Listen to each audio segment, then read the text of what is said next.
Salut, aujourd'hui nouvelle vidéo. Je suis pas dehors dans les champs ou quoi, ou dans le tracteur, tout ça. Je suis au bureau. Ben oui, parce que des fois on est obligé d'être au bureau. Donc la vidéo d'aujourd'hui, c'est ce que tout le monde entend parler à la radio, dans les télés, partout. C'est la déclaration PAC des agriculteurs. Donc aujourd'hui, je vais vous montrer ma déclaration PAC, afin un peu comment se présente la déclaration PAC que l'on fait tous les ans sur Télépac, le logiciel, le site du ministère de l'Agriculture. On a un dossier à remplir avec tout un tas de trucs. Vous allez voir les parcelles, les cultures qu'on met sur la parcelle, la surface, si c'est en prairie, si c'est pas en prairie, enfin, tout un tas. Je vous montrerai au fur et à mesure, je vous expliquerai. Donc toujours pareil, le pouce. Ceux qui sont pas abonnés, vous vous abonnez, il y a le bouton pour ça. Et après, n'hésitez pas à partager la vidéo. C'est sympa parce que ça permet à d'autres personnes de connaître ma chaîne et après ainsi de suite. Donc ça me fait des abonnés supplémentaires au fur et à mesure, et après voilà, ça fait évoluer la chaîne. Voilà, donc on est parti pour la déclaration. Voilà, donc on va commencer. Donc dossier PAC 2023. Donc là vous voyez à l'écran, vous voyez le site Télépac. Donc c'est mon dossier, donc après tous mes références, je les flouterai ici là là où j'ai la souris, là je flouterai parce que vous n'avez pas besoin de savoir mes références, c'est pas voilà, ça sert à rien. C'est voilà, donc après je vais rentrer sur le dossier PAC 2023, voilà. Donc voilà, il y a tout un tas d'explications, voilà. Ça, si vous voulez tout lire, vous mettrez sur pause. Donc on part sur déclaration. Voilà, donc on passe au RPG directement. Déclaration, RPG. RPG, c'est le registre parcellaire. Donc on voit tout est groupé là sur une carte. Je vais zoomer un peu. Donc voilà, on va mettre l'exploitation. Voilà. Donc pour ceux qui ont vu la première vidéo avec le drone, là où j'ai le doigt là, la souris, c'est c'est la maison de mes parents. Donc on la voit par drone. Dans le drone on la voit. On voit cette parcelle.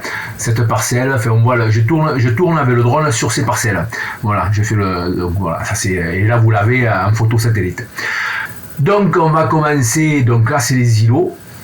Donc on a nos numéros d'îlots, tout ça. Donc voilà, si je prends cet îlot là, vous voyez, il y a l'îlot 1001, il y a la surface, il fait 12 hectares 09. C'est les indications, les îlots c'est les indications. Après on a les parcelles. Donc les parcelles, l'îlot numéro 1, la parcelle V1, c'est celle-ci, voilà. Donc on a la parcelle, la catégorie de la parcelle en 2022, donc c'était de la terre arable, c'était du blé tendre d'hiver. La parcelle numéro 2 s'appelle, elle fait 1 hectare 20, et donc cette année on a du sorgho, ce n'est pas du semence, donc voilà, j'ai coché non, parce que bon, et ça par contre je ne pourrais pas vous le montrer parce que j'ai déjà fait ma déclaration, c'est déjà déposé, donc je ne peux pas y revenir. Je vous montre dans les grosso modo comment c'est fait. Donc voilà, culture secondaire, ça c'est parce qu'il y aura du blé l'année prochaine. Conduite en biologique, en agriculture biologique, non, parce que je fais pas de culture biologique, je suis pas en bio, je suis en conventionnel. Accident de culture, il y a marqué oui. Parce qu'à l'origine, quand j'ai fait mon premier dépôt, j'avais semé du tournesol. Et je vous lis dans la vidéo là, du semis de tournesol, non, du tour de plaine, et je vous montre que le tournesol est vilain et que je pense le démolir. Donc je l'ai démoli et j'ai ressemé du sorgho à la place. Donc ayant semé du sorgho, et automatiquement j'ai été obligé de rectifier mon assolement de la PAC.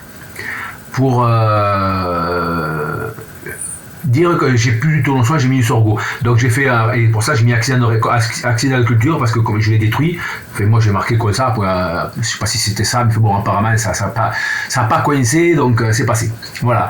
Donc après, voilà, chaque parcelle, on peut voir, là c'est du tournesol, l'année dernière c'était du blé, la surface, toujours pareil. Là il n'y a pas d'accident de culture, parce que j'avais semé du tournesol.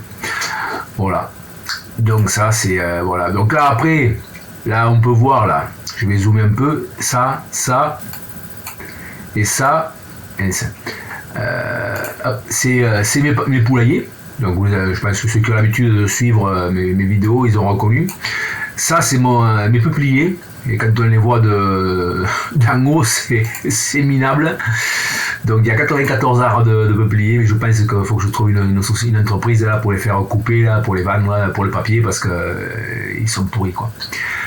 Donc ça, c'est de la prairie. Donc alors il faut que la 6, elle est où la 6? Elle est là. Voilà. Donc voilà, donc terre arable, prairie, autre prairie temporaire de 5 ans ou moins. C'est la définition de l'administration, donc on est obligé de mettre les définitions qui correspondent. Culture, nom de la culture principale, prairie de 6 ans ou plus, couvert en herbé. Ça c'était l'année dernière, bon, cette année ça a changé encore. Prairie essentiellement pâturée, parce que c'est une prairie, c'est mon parcours de volaille. Non labouré, ça c'est sûr, parce que là je peux pas labourer. Biologique non. Par contre, MAEC, parcelle cible d'une MAEC, système herbage, non. Engagement. Élevage de monogastrique, oui. C'est-à-dire que je me suis engagé à MAE. MAE, faut que je regarde, je vous mettrai en incrustation la définition, parce que bon, c'est les termes abrégés comme ça, c'est compliqué, il y a des trucs, bon bref. Et je l'ai fait cette année puisqu'on a droit à une aide. J'entends déjà les gars, je me dis, ah ouais, encore des aides pour les agriculteurs, ben oui, mais qu'est-ce que vous voulez le problème, c'est qu'on gagne tellement d'argent que les aides, ben, on crache pas dessus, quoi. Donc voilà, moi j'ai droit un petit peu parce que j'ai du parcours. C'est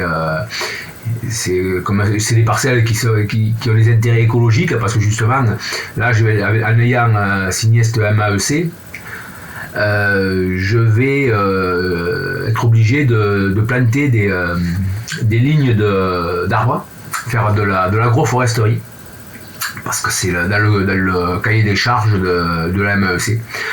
Donc tous les ans, pendant 5 ans, je m'engage pendant 5 ans à laisser en prairie et à implanter des lignes d'arbres, c'est-à-dire à faire de l'agroforesterie. C'est-à-dire que je ne plante pas des arbres n'importe où, c'est des lignes pour qu'on puisse quand même travailler en interligne, c'est-à-dire ramasser le foin, ou voilà quoi. Que ça ne soit pas anarchique, il faut que ça soit quand même un peu logique, quoi. Donc, et là, pendant 5 ans, tous les ans, je suis obligé de planter des arbres. Donc, je vais implanter des lignes tous les ans à concurrence des 5 ans. Après, c'est pas gênant parce que les poulets, ça leur fera de l'ombre. L'agroforesterie, ça participe à la biodiversité, parce que ça attire des oiseaux, des insectes, c'est tout un biotope qui fait que ça favorise la biodiversité. Voilà.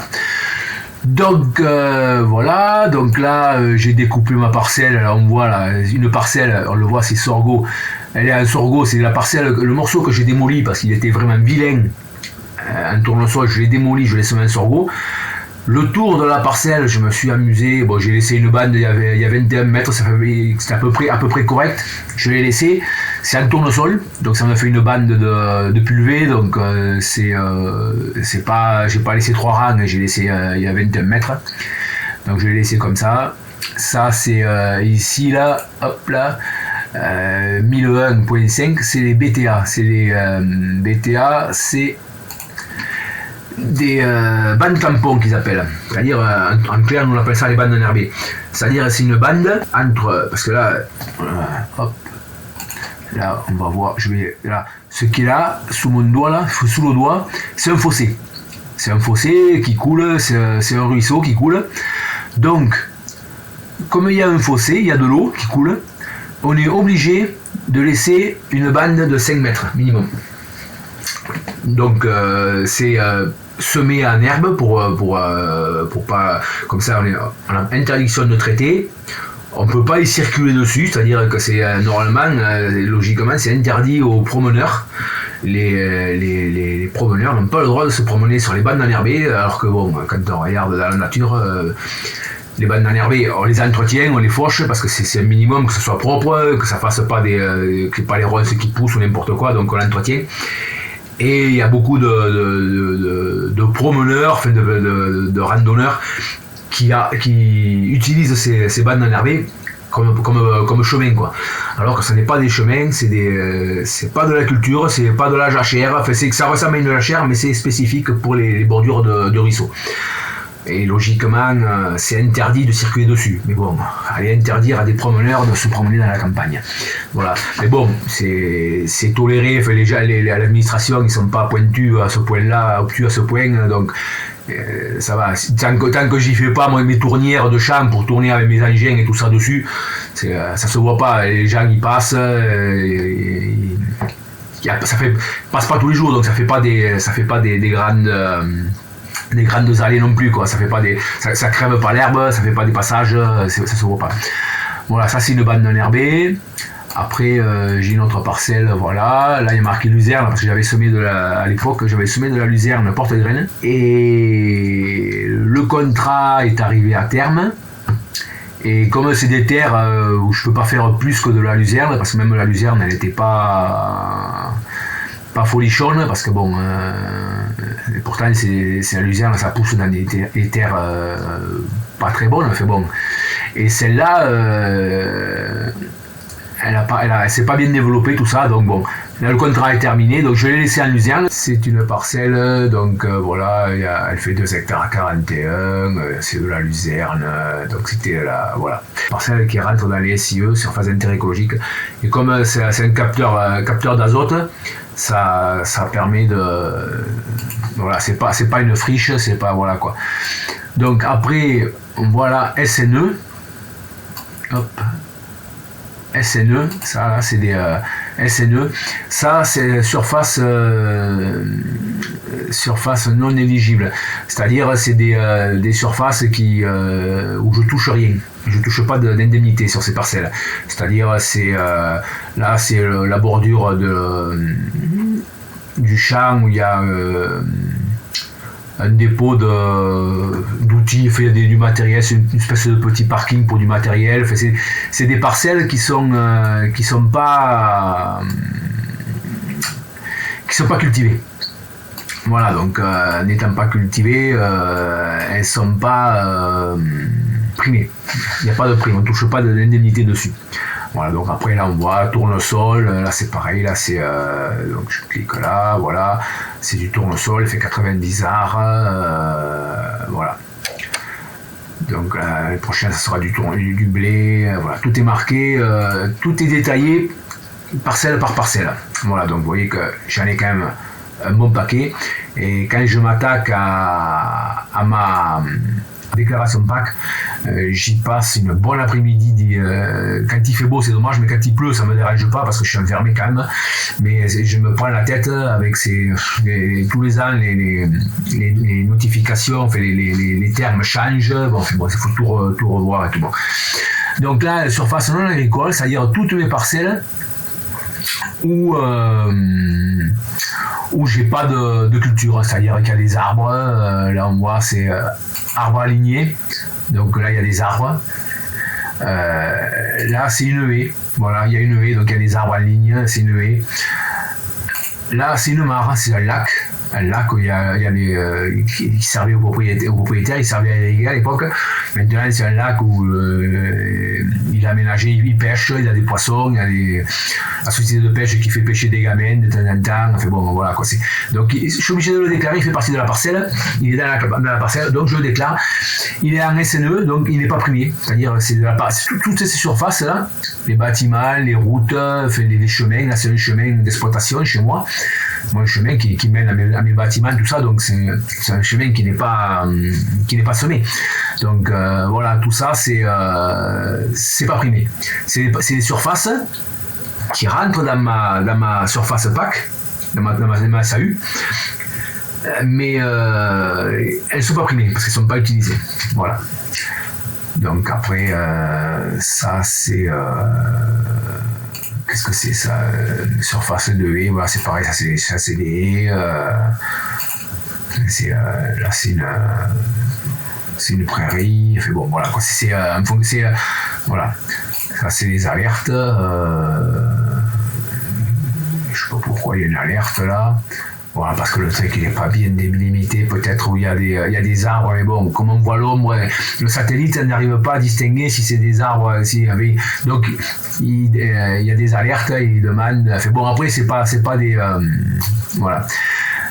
Après on passe au récapitulatif, c'est-à-dire que là, j'ai mon tableau avec tout mon récapitulatif, donc ça, vous voyez, j'ai deux alertes là, qui me dit j'ai une alerte informative sur le calcul de surface admissible. Enfin bon, il y a tout un tas de trucs. Tant que c'est jaune, je peux envoyer mon dossier, ça bloque pas. Si c'est rouge, là par contre le dossier passe pas, je suis obligé de rectifier. Ça c'est des bricoles, même j'avais eu avec la DDT, j'avais été quand j'ai refait mon dossier, j'avais un problème pour découper la parcelle pour le tournesol. Et il m'a dit non, ça c'est des trucs minimes, c'est pas gênant, c'est pas bloquant pour mon dossier sans problème. Voilà, donc là j'ai le descriptif de toutes mes parcelles, c'est-à-dire mes numéros d'îlot, mes parcelles, le numéro de la parcelle, tout ça, avec ce que c'est, la culture. Voilà, on va prendre l'îlot 1, donc là c'est la parcelle numéro 2, 1 hectare 20, la surface admissible 1 hectare 20, c'est du sorgho. Précision 01, je ne sais pas ce que c'est, semence certifiée, non, c'est pas certifié, c'est pas de la semence, c'est pas la culture de semence. Semence fermière non plus, parce que ça j'ai acheté ma semence, déshydratée non, enfin voilà, j'ai acheté à Ukraine, parce que là, cette année encore, il y a la possibilité de démolir des jachères pour les mettre en culture. Et on les passe en jachère Ukraine, c'est-à-dire que vu que l'année dernière avec la guerre en Ukraine, il y a 2 ans même, ça a commencé, il y avait une baisse de céréales, c'est pour ça que les prix sont envolés. Donc pour compenser le manque qui n'arrivait pas d'Ukraine, parce que c'était bloqué avec la guerre et tout ça, donc ils ont autorisé les agriculteurs français à retourner des jachères pour semer des céréales, pour alimenter le marché. Voilà, donc voilà. Après, tout ça ne me concerne pas, sous-bois non plus, première, bon voilà quoi. Les BAEC, BCAE 7, voilà, type de culture, voilà. Et après, moi je mets BAEC, c'est la bonne condition agricole et environnementale, c'est-à-dire que sur certaines parcelles, sur les prairies, entre autres, je ne fais pas d'insecticides, enfin de phytosanitaires, je ne fais pas de traitement et tout, je respecte des normes, enfin des façons culturales et tout ça, donc voilà quoi. Voilà, donc tout est décrit là, tout est détaillé. Voilà. Après, on a la surface que j'ai en blé, la surface que j'ai en jachère, la surface que j'ai en luzerne, la surface que j'ai en prairie temporaire, la surface en sorgho et la surface en tournesol. Voilà, donc ça c'est mes surfaces, ma surface totale en culture arable. Après ça c'est mes prairies permanentes. Je précise, parce qu'il y a les prairies temporaires et les prairies permanentes. Et après, tout ce qui est SNE, autre surface, donc c'est-à-dire les chemins, les dépôts de fumier, les aires de stockage de fourrage, les parkings, les bâtiments, enfin, tout ça. Et tout ça, ça m'a fait une surface de 37 hectares 85, voilà. Tout est détaillé, tout est... Après, voilà, bon, là c'est pareil, j'effacerai je flouterai quelques données. Après, on me demande si je demande les aides de base. Bon, moi j'ai répondu oui. Jeune agriculteur, non, parce que je suis plus jeune agriculteur. Éco-régime, oui. Avec la voie des pratiques, c'est pareil, c'est en fonction de, si on a plusieurs trucs, le bonus et il y a tout un tableau avec des calculs, c'est compliqué. Moi, avec la voie des pratiques, je suis passé. Autrement, il fallait calculer combien on avait de surface de haies, ça coûtait tant de points. Après, si on faisait telle manière de travailler, ça coûtait tant de points. Voilà quoi. L'administration française, quand on peut faire simple pour faire compliqué quoi. Pourquoi faire compliqué quand on peut faire simple? Non, pourquoi faire simple quand on peut faire compliqué? Voilà, là j'ai trouvé la bonne truc, voilà. Donc il n'y a pas de légumineuses, et je n'ai pas de contrat d'éleveur, c'est-à-dire avec un éleveur qui me prend, j'ai pas passé le contrat. Voilà, les blés durs, non, la prune d'âne, fait tout ça, bon je marque, après on est obligé de marquer, l'aide à l'assurance récolte, oui, c'est-à-dire que on a une assurance pour la récolte, ça s'appelle assurance récolte d'ailleurs, c'est-à-dire que je suis assuré tempête, grêle, excès d'eau et sécheresse. Ces quatre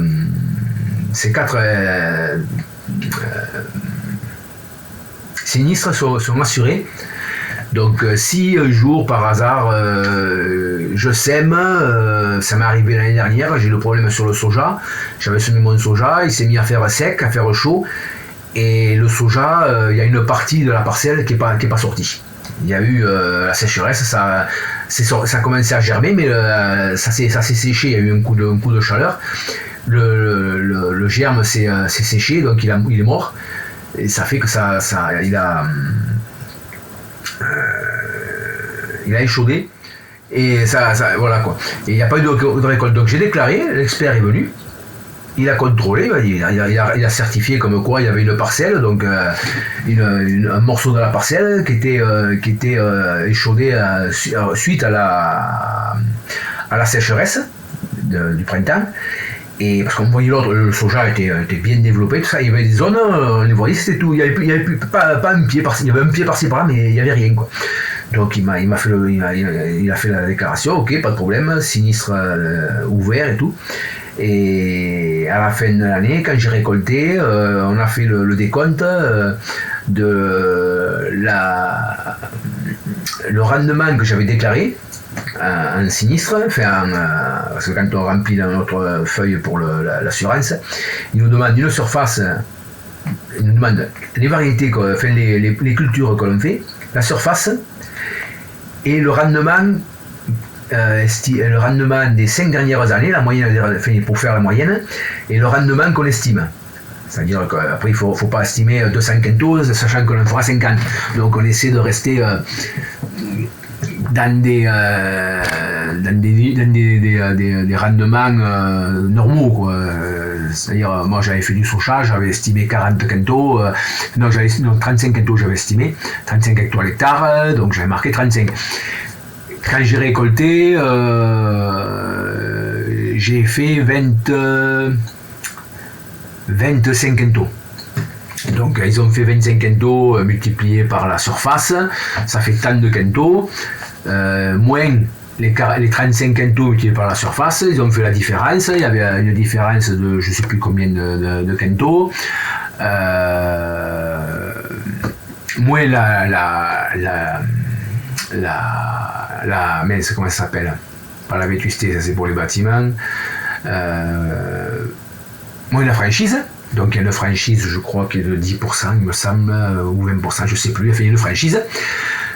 Et oui, et il faut aussi rajouter la culture, la surface, le rendement et le prix de vente du marché.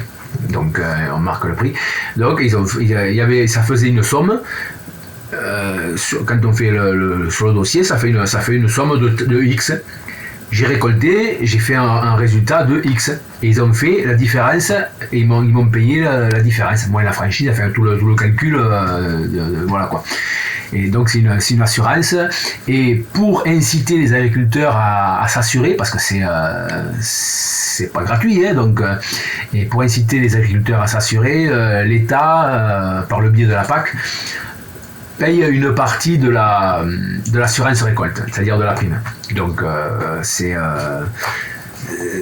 ça fait quand même un budget à la fin de l'année, l'assurance.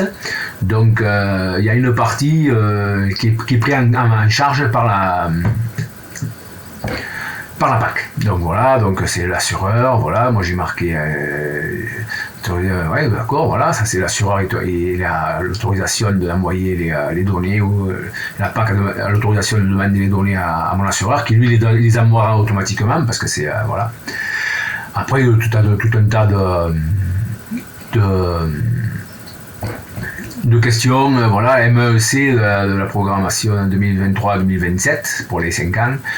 Voilà, donc moi j'ai dit oui, parce que je commence cette année, voilà, donc il y a tout un tas de questions, voilà, après, voilà, on passe au suivant, voilà, c'est pour ça, donc là moi j'ai coché ici, parce que j'ai l'option 2, j'ai 7%, je rentre dans les 7%, dans les 3%, après bon, voilà, c'est marqué 7%.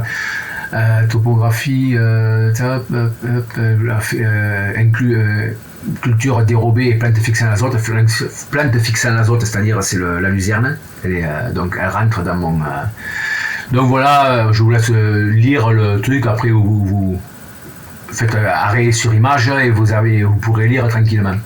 Voilà, donc après les éco-régimes, les éléments, les haies, tout ça, tout un tas de voilà quoi, tout est détaillé, tout est voilà quoi. Allez, on va au suivant, voilà. Après c'est pour les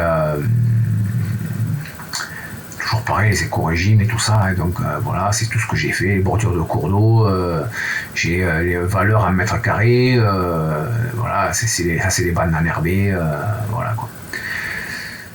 Après, suivant, après ils expliquent, c'est de la littérature, c'est compliqué, mais bon, on est obligé d'y passer. Après, voilà, effectifs animaux. Donc là, pareil, on est obligé de déclarer nos animaux, que ce soit les bovins, les porcins, les volailles. Donc, chacun remplit ce qu'il a à remplir. Moi, les animaux, j'en ai pas, donc je mets 0. Les porcs, c'est pour ça, les porcs, les pondeuses, tout ça, j'en ai pas. J'ai des volailles, donc j'ai marqué mon nombre de volailles sur l'année, enfin de places, pas de volailles sur l'année, parce que j'en fais plus que ça, j'en fais 3 fois ça, mais le nombre de places, c'est-à-dire les bâtiments, il y a tant de poulets par bâtiment, il y a tant de bâtiments, ça fait tant, voilà, donc ça fait nombre de places, ça fait tant, voilà. Et après, voilà, on continue, voilà, donc là il me charge le truc, voilà, donc on revient au truc, voilà, MEEC bio, voilà, donc ça c'est pour comment dire, les MEEC monogastrique, c'est pour les parcours de volaille. Voilà, donc c'est le récapitulatif aussi, pareil. Après, nouvel engagement, donc j'ai une surface 6 hectares à 14 qui passe en MEEC monogastrique, c'est-à-dire le parcours des monogastriques pour les volailles. Voilà, donc après ça c'est pour les cheptels reproducteurs, ça ne me concerne pas, donc on passe. Là c'est pareil, les abeilles, j'ai pas d'abeilles, donc je passe. Mais c'est pour tout le monde, tous les agriculteurs, on est obligé de faire la déclaration, et voilà quoi. Après voilà, donc là c'est les conditions qu'il faut faire, faut pas traiter les surfaces en BAEC, bon voilà, les parcelles, les bandes enherbées sont en obligation de ne pas traiter non plus, voilà quoi, les zones vulnérables, voilà, c'est compliqué, faut presque faire des grandes études pour arriver à remplir un dossier PAC. C'est sûr qu'on touche de l'argent, vous, et on va pas se cacher on va pas se voiler la face, on touche de l'argent de l'Europe, mais bon, Après, ça a été fait à une époque, il y avait les prix des céréales étaient artificiellement élevés pour compenser les pertes qu'on a, parce que bon, si avec le prix des engrais, le prix des semences et tout ça, si on vend au prix du marché réel, on n'y arrive pas, on ne paye pas, on est en déficit chronique systématiquement, quoi. Donc à l'époque, c'était l'État qui faisait le prix, c'est-à-dire avec le prix du marché. L'État mettait une rallonge, l'État ou l'Europe mettait une rallonge pour augmenter le prix pour qu'on puisse gagner notre vie, quoi. Et en 92, pour la première PAC, ils ont dit ça c'est terminé, on arrête ça, on va payer à l'hectare, c'est-à-dire les cultures seront payées, ils auront une prime, c'est-à-dire on a le prix du marché, c'est-à-dire qu'on vendait moins cher que ce qu'on vendait avant, donc les cours se sont cassés la gueule, enfin les cours pour nous se sont cassés la gueule, parce que pour le marché ils étaient toujours pareil. Et on n'avait plus d'aide sur le prix, donc on vendait moins cher. Par contre, on était payé à l'hectare, on touchait une prime à l'hectare. Ça a été le début de la PAC, la PAC actuelle qu'on connaît, bon, qui a évolué parce que maintenant c'est plus des primes à l'hectare, c'est des DPB, dotation DPB. Je ne sais plus, je le marquerai, c'est compliqué parce que là il y avait tous ces acronymes là, bon voilà quoi. Donc et après voilà, j'ai mon récapitulatif, je peux télécharger, imprimer, tout ça, voilà. Et après, ben voilà, après là on ne le verra pas parce que mon dossier est déjà signé, mais j'ai une page où il me met, où je vais pour signer mon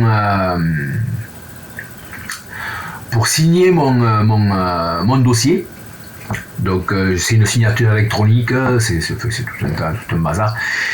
Et après mon dossier est pris en compte par l'État, fait par le ministère, il va être contrôlé, ils vont regarder si tout correspond, si j'ai pas fait d'erreur et tout ça. Après, il y a des contrôles qui se font sur le terrain, c'est-à-dire il y a des contrôleurs, les mecs c'est leur boulot, ils viennent sur le terrain, ils ont mon dossier. Donc papier ou sur tablette, je sais pas, parce que bon, ça fait un moment que la dernière fois qu'ils étaient venus, moi ils étaient sur papier, donc ils avaient mon dossier papier. Et ils contrôlent. Ils regardent, telle parcelle, hop, ils regardent, oui c'est bien du blé, c'est marqué du blé déclaré, c'est bon, impeccable. Si par contre c'est du maïs que j'ai déclaré du blé, ils vont me dire monsieur là, ça va pas là, c'est une erreur là, donc bon, ils regardent pourquoi, donc bon voilà. Ils mesurent. Parce qu'une fois j'ai eu le cas, il m'a dit monsieur, il y a une erreur là, votre chemin ne fait pas la surface que vous avez déclarée, donc on va le contrôler. J'ai dit no souci, moi je suis sûr de ma surface. Donc le mec il a commencé à prendre son topofil, c'est-à-dire c'est un petit boîtier là avec du fil de coton, il a accroché au bout de la parcelle, hop, il a tracé, il est parti avec son truc, il tirait, ça une bobine, ça dévide une bobine, il arrive au bout, il coupe, il y a un compteur, ça lui dit il y a tant de mètres. Parce que ça a débobiné tant de mètres de fil, il fait la longueur, il fait le travers du chemin, donc et après il calcule sa surface. J'ai dit alors, il me dit ben oui vous avez raison. J'ai dit oui, moi j'étais sûr de mon cas, j'avais mesuré tout ça, et alors mais il semblait pourtant que il y avait erreur. J'ai dit non, mais après bon, le mec est obligé de rembobiner son fil de coton, parce que bon, même si c'est biodégradable, du fil de coton, ça va pas comme ça toujours. Et après dans les broyeurs, ou même pour les animaux, il y a des animaux qui arrivent à se prendre les pattes dedans, et surtout les oiseaux, que ce soit les perdreaux, les faisans, les petits oiseaux, là, ils arrivent à s'entortiller dans le fil, et après ils crèvent parce qu'ils sont bloqués, ils sont prisonniers. Bon. Et donc j'ai dit non, c'est biodégradable. J'ai dit oui, mais un jean aussi, c'est un coton, c'est biodégradable, mais il faut quelques années pour que le jean se détruise. Donc voilà, le mec il a pris, voilà, j'ai dit moi je veux pas ça dans mon champ, il a rembobiné son fil, pas de souci, voilà, parce que c'est surtout pour l'environnement. Et après surtout si on prend ça dans les broyeurs, ça passe dans dans les roulements des broyeurs, là, et alors là, c'est une catastrophe, quoi. On bouffe les roulements comme on veut, quoi. Voilà. Donc, voilà, vous avez vu mon dossier PAC. J'ai rien à cacher parce qu'il n'y a pas. Si je cacherai mes données administratives, parce que ça, vous n'avez pas besoin de les voir, tout ça. Donc après, pour vous dire, si vous pouvez accéder à Télépac, sans doute vous pouvez y accéder, vous n'aurez pas accès à un dossier complet, puisqu'il faut avoir un code pour y rentrer. Mais je pense que vous avez questions-réponses, conditionnalités, formulaires, tout ça. Ça, je pense que un particulier y a droit. A droit d'y accéder. C'est pas ça. Formulaire, voilà, donc là il y a tous les formulaires, les explications, comment il faut faire pour remplir les notices explicatives, enfin bon, c'est tout parce que là, voilà, vous voyez, prime abattage 2021, Guadeloupe, Martinique, c'est-à-dire en métropole, il y a des aides, dans les DOM, il y a d'autres aides, donc les dossiers ne sont pas les mêmes, tout ça, c'est voilà quoi. Comme je disais, pourquoi faire simple quand on peut faire compliqué. Voilà. Donc voilà, donc cette vidéo touche à sa fin. Donc voilà, vous pouvez d'habitude le pouce, c'est toujours sympa. Ceux qui ne sont pas abonnés, qui ne se sont pas abonnés au début, vous pouvez vous abonner maintenant si ça vous a plu. N'hésitez pas à partager la vidéo, surtout pour la faire connaître un maximum. Ça c'est sympa, ça peut intéresser du monde. Et après les commentaires, vous pouvez me poser des questions, j'y répondrai. De toute façon les questions j'y réponds systématiquement, donc vous pouvez me poser des questions, me faire des commentaires, me dire si ça vous a plu, pas plu, voilà quoi. Il y en a beaucoup, souvent ils me disent ouais super vidéo et tout ça, c'est sympa, ça m'encourage à continuer.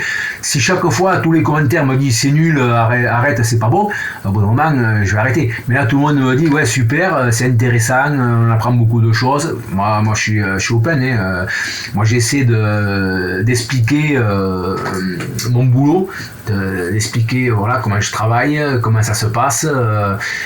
J'essaie d'être le plus pédagogue possible parce qu'il y a des trucs là par contre ça va être un peu compliqué parce que il y a quand même pas mal de termes et tout ça. Bon, j'essaierai de mettre les définitions en incrustation, mais bon c'est pas évident, hein. Il y a beaucoup d'acronymes, donc bon, enfin, bon là c'est pareil, PAC. La PAC, c'est la PAC, c'est la politique agricole commune. Donc voilà, tout est